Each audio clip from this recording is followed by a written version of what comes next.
All right, let's dive into something pretty profound today, straight from the teachings of Dr. Joe Dispenza. We're going to talk about how to stop chasing the things we want and instead learn how to start attracting them, almost like magic. But first, have you ever felt this? I mean, really felt it.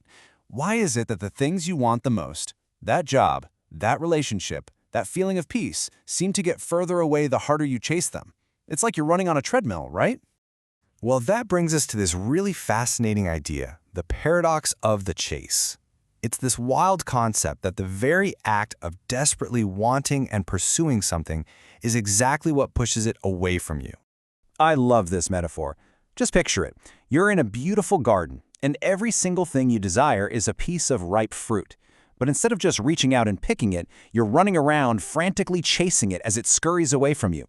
It sounds absurd, right? But that's exactly what we do when we chase love, or success, or validation. The point is, you were never supposed to chase it in the first place. And here's the science, or the energy, behind why that is. It all comes down to frequency. When you're in chasing mode, you're basically broadcasting a signal of deficit, of desperation. Your whole being is screaming, "I don't have this." But to attract, you got to be on a totally different wavelength. You need to radiate wholeness, confidence, a high-frequency signal that says, "I already am this." See, the universe doesn't respond to your wants. It responds to who you are. So, the big question is, if chasing doesn't work, why are we all so programmed to do it? Well, the answer lies deep within what we can call the prison of the past. I mean, think about it. From the time we were kids, most of us were taught to look outside ourselves for validation. We had to earn love, seek approval, get the gold star. This wired our brains to constantly search for fulfillment out there in the world, and it's a trap. It's what the source material calls energetic slavery. And this leads to something absolutely crucial to understand: emotional addiction.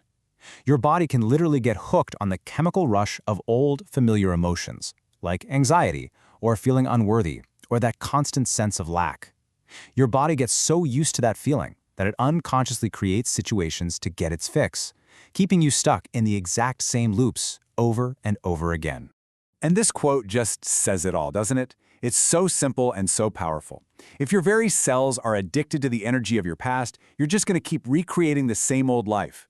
To truly create something new, you have to break that cycle on a biological level. Okay, so if we're stuck, how do we get unstuck? How do we break free? Well, this is where the fun begins.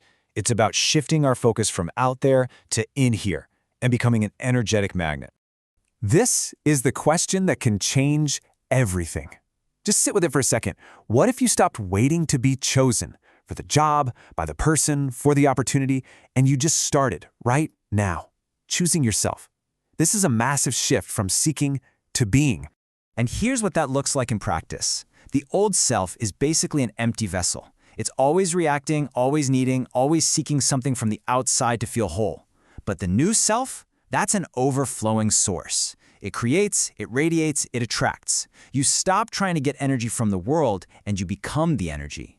And this is why it all works. The quantum field, that invisible network of pure potential that creates everything, it isn't listening to your words or your affirmations if they're empty. It's responding to your being, your energetic signature. Who you are in this very moment is the signal you are sending out. Now, a quick heads up. When you really start to change your energy, the outside world might push back. People who are used to the old you, the you that needed them, might get uncomfortable. They might even call you selfish. And you know what? That's not a sign you're doing it wrong. It's a sign that you are genuinely, powerfully changing. So understanding all this conceptually is great, but knowledge isn't power until it's applied. So let's get into the nitty-gritty. How do you actually embody your future? This is a hard truth, but it's so important. Information is not transformation. You can't just think your way into a new life. You have to literally teach your body on a cellular level what your mind now understands. It's about moving from philosopher to practitioner. I want you to really take this in. This is so empowering. You are not defined by your past trauma. You're defined by your current patterns. Your job isn't to fight the past, it's to practice a new way of being, over and over until your body itself becomes the living proof that you are free. And here is a super practical, 3-step ritual to do just that. First, silence. Every morning, before your phone or the news touches your mind, sit in silence. Connect with that field of infinite possibility. Step 2, embodiment.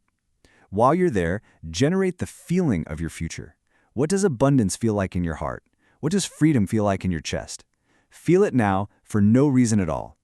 And finally, step 3, activation. Get up and go about your day as that person. Walk like them. Think like them. Make decisions as the version of you who no longer chases anything.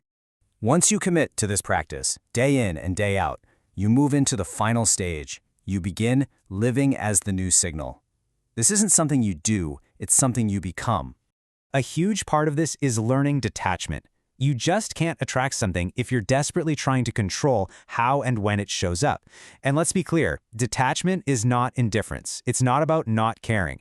It is the absolute highest form of trust. Trust in yourself and trust that when you send out the right signal, the result will come.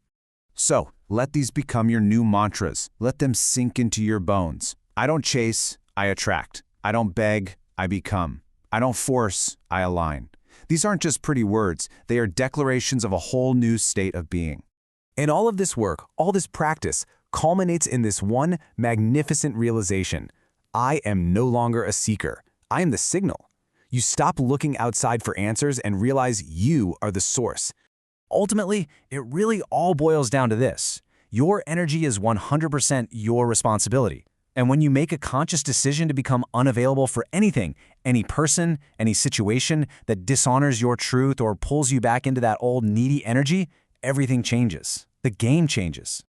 So remember, your next chapter doesn't start when you get the thing. It begins the very moment that you change your energy. The power was always inside you. So the only question left to ask is, are you ready?